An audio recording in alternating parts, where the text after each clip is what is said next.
everybody, welcome back to Excel Quick and Dirty. Today we're going to be looking at how to create a pivot table and some examples as to why we might want to create a pivot table and where it could come in handy.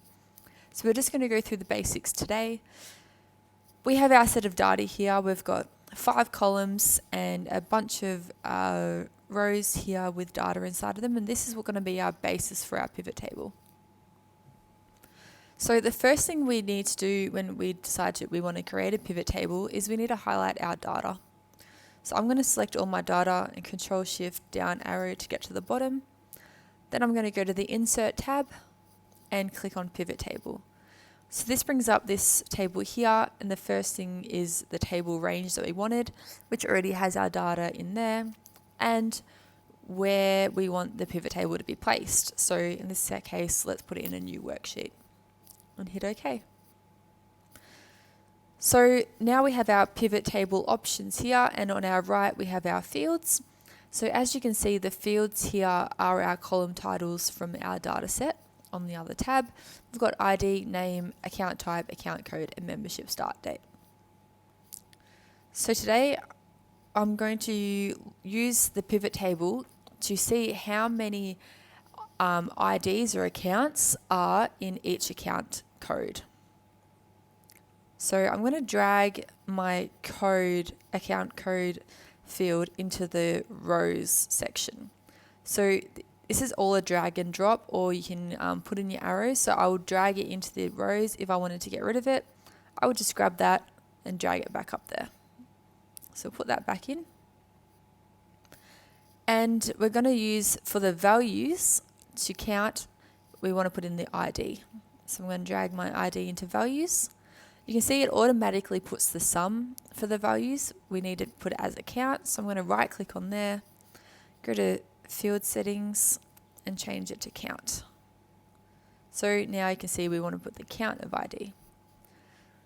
Looking at our pivot table here, we can see the account with the highest number of IDs, the AB-1, the least amount is FB-3,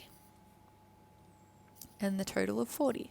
So that's one way if you want to do a quick count of how many rows are per type or code, for example. That's one way you could use a pivot table. The next one I'm going to show you is if we want to utilize the filters. So in this case, I'm going to bring in my IDs as all my rows. So now we've got all of our IDs listed down here.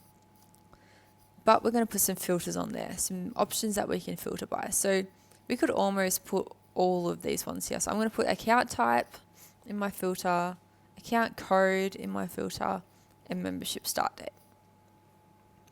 So that just brings the filters to the top of the data, and it's all you have to do is press on the drop down and choose what you'd like. So for this instance, I want to show just full account codes.